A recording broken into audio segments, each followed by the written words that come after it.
Hi everyone, and welcome back to Business 100. By now, you've gotten a good start on looking at existing businesses, and also you've gotten a good start, hopefully, on creating or designing some of the components for your own business idea.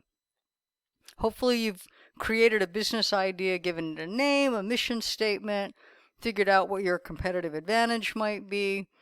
And you also know that business doesn't happen in a vacuum, right? We've looked at your overall industry, we've done an industry analysis, and we're also starting to talk about things like marketing. You need to communicate with customers. There has to be demand for your product or service, right? Who wants to buy what you're offering?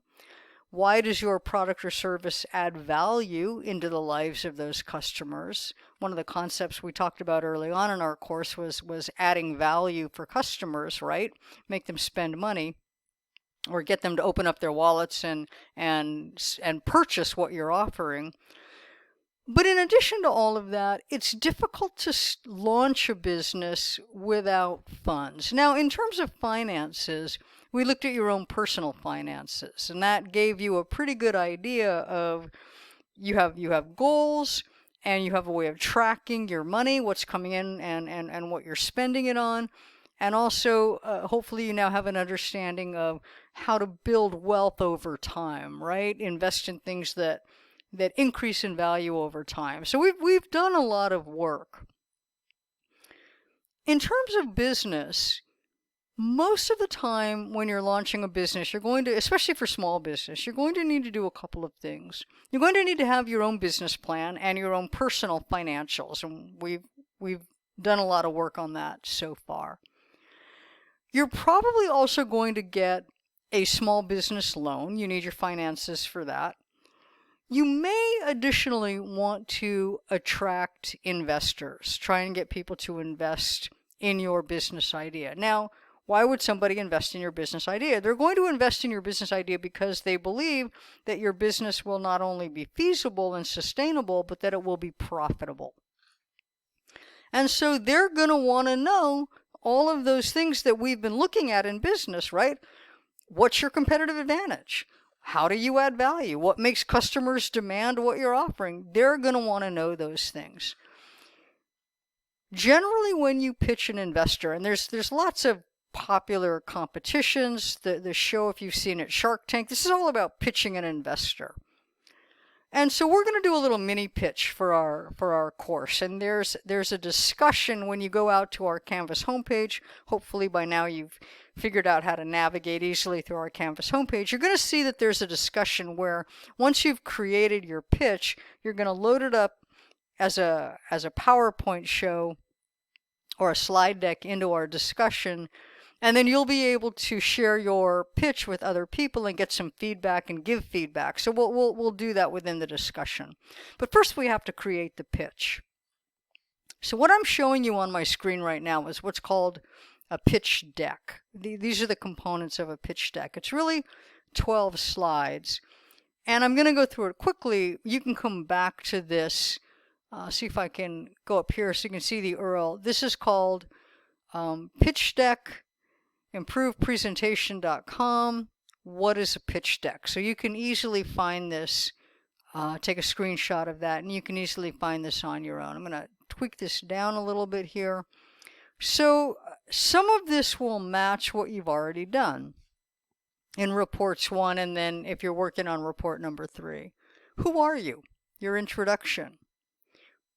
Do you have a team? Who are you working with? Now, we're going to present our pitch in a problem-solution format. So a really basic issue might be people need to eat. That's a problem. Well, it's a problem if you need to, feed yourself, but or getting groceries.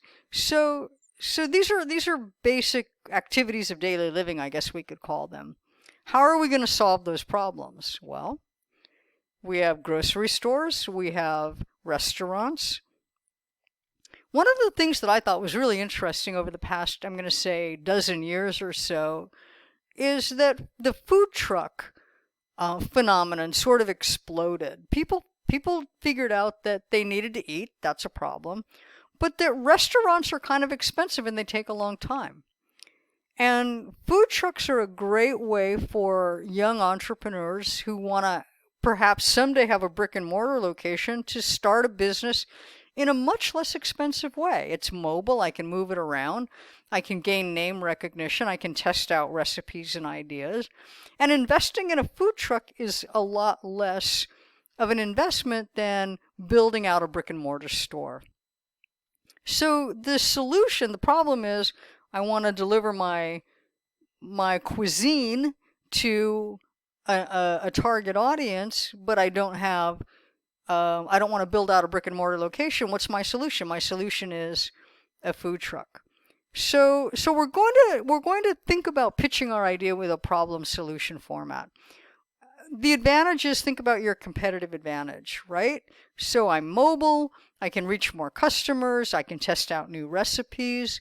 It's something that nobody's ever seen before, right? You don't want to just do the same tried and true deli sandwiches. Give it a twist, make it unique. Give it, maybe you make the best meatball sub that anyone's ever seen, right? So there's something you do that's better or different than everybody else. That's your solution.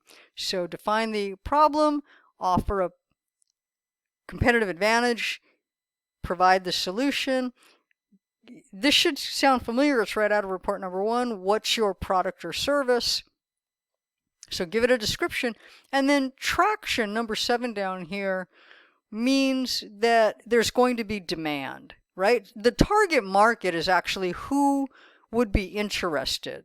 So who's going to go to a food truck? Well, it really depends on, are you going to a festival or a fair? That's a family audience. Or are you going to park downtown during business hours, and maybe it's a professional market. So who are your customers? Why does your idea have traction?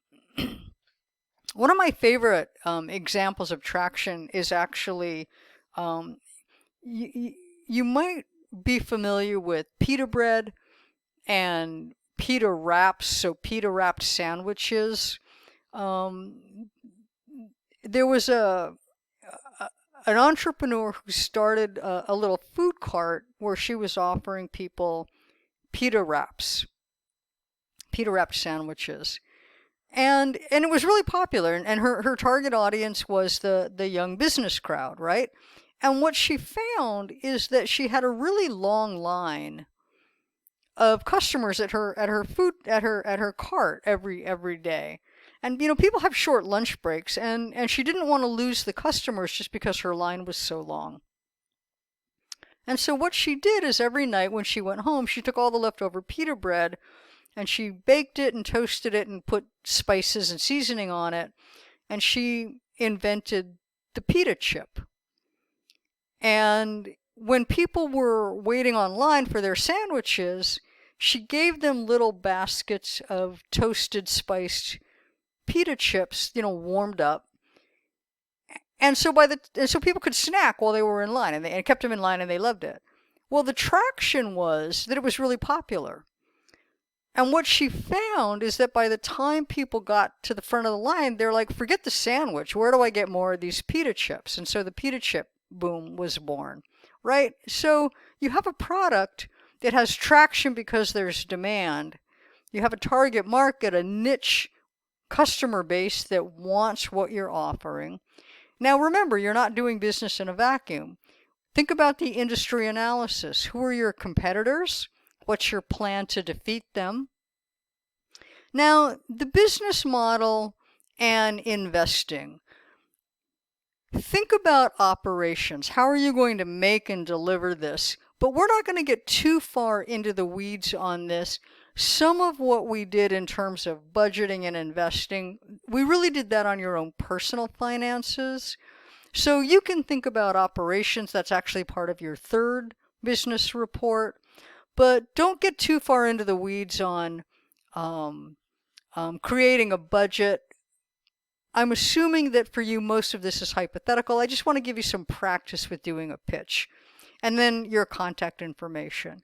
So these are 12 components of a pitch. You might have 10 to 12 pieces of it. You can make a PowerPoint slideshow if you know how to do that. But you're going to create the pitch, upload it into our discussion, and then I want you to analyze 2 other pitch presentations. So you're going to put yours into the discussion, and then you're going to watch and give some critique and feedback on 2 other pitch decks, right? And when you go into the discussion, you'll see my prompt. What makes it effective? Did they miss any components? Is there a way they could make it stronger? We're practicing business, so if somebody really could do a better job describing their product, I mean, we want to be polite and professional, but you can let them know, hey, I think you missed an opportunity to really sell yourself. I think you missed maybe thinking about a key competitive advantage. So give people some feedback in the discussion. All right? That's going to take us through the pitch, and I look forward to seeing you in our discussion.